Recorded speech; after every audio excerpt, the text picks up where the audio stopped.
Halo teman-teman, ketemu lagi di channel saya Mia Ye. Siapa di sini teman-teman yang berasal dari etnis Tionghoa yang masih ada kuburan leluhur lengkap dengan batu nisan tradisional atau dalam istilah Hokkien disebut sebagai bongpai atau mupei dalam bahasa Mandarin. Pada masa Tiongkok kuno ada yang namanya istilah makam tanpa makam atau kuburan tanpa kuburan. Jadi maksudnya kuburan tersebut berada di dalam tanah, terkubur di dalam tanah, sementara di permukaan tidak ada jejak kuburan itu sama sekali. Lalu seiring dengan berjalannya waktu muncullah kuburan dengan gundukan tanah dan batu nisan di depannya.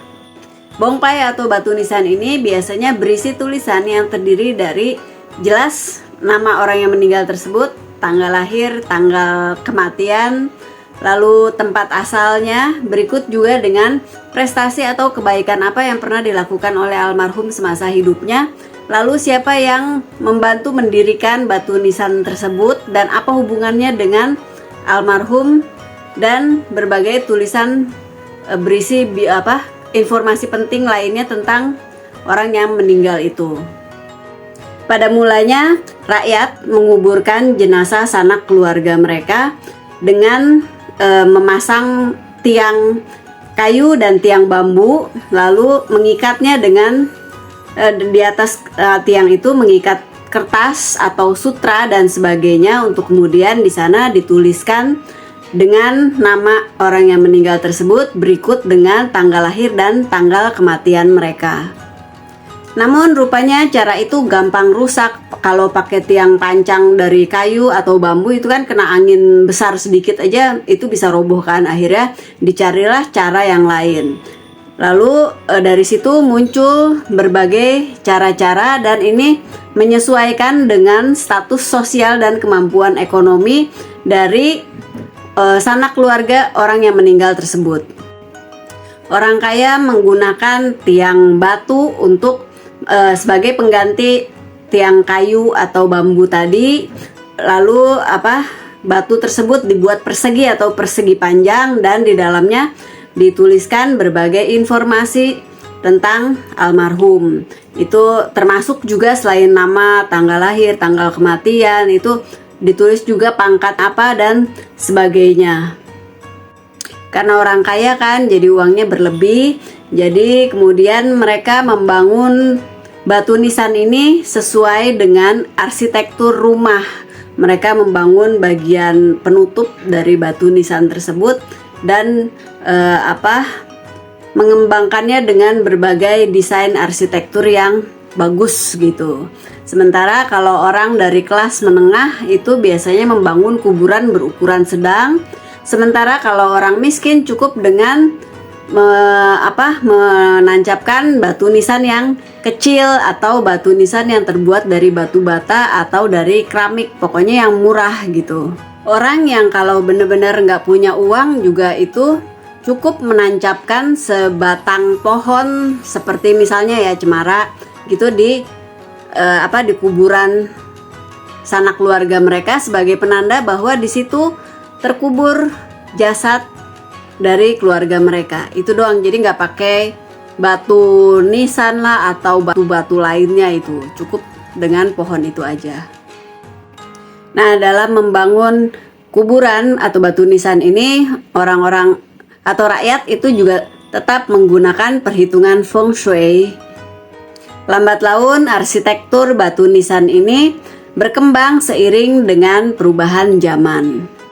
Kalau untuk tokoh terkenal atau selebriti, batu nisannya biasanya menggunakan batu halus seperti marmer atau granit, dan biasanya juga mereka mendirikan sebuah patung dari si almarhum atau orang yang meninggal tersebut gitu.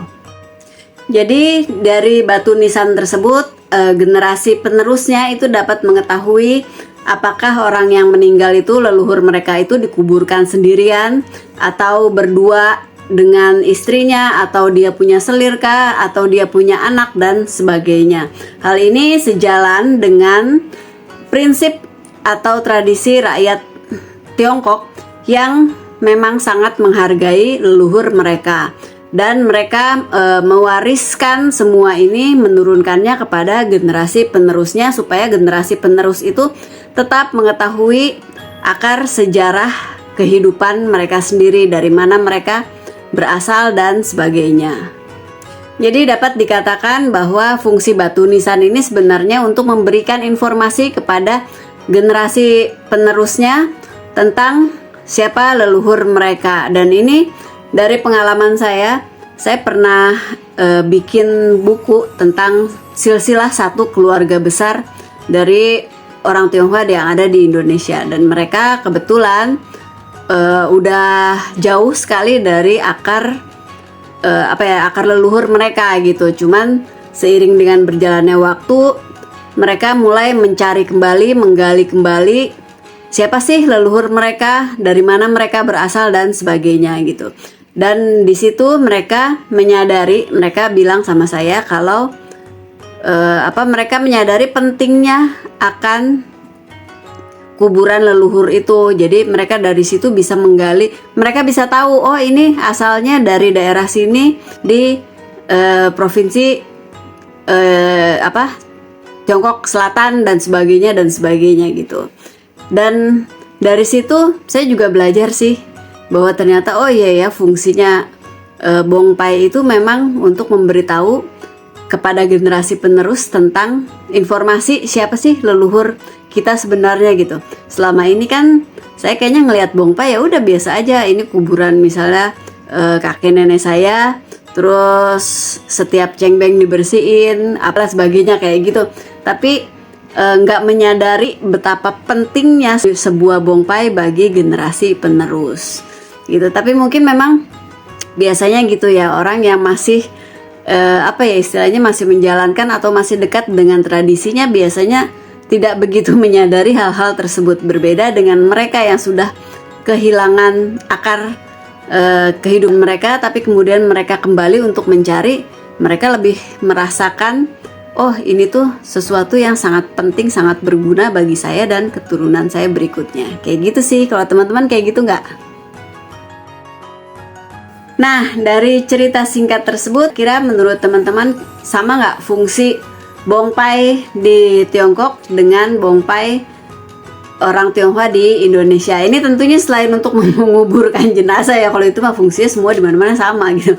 Fungsi lainnya, makna lainnya kira-kira sama nggak? Atau kira-kira ada nggak perbedaan lainnya? Di Indonesia itu kira-kira seperti apa? Boleh share di kolom komentar di bawah ini.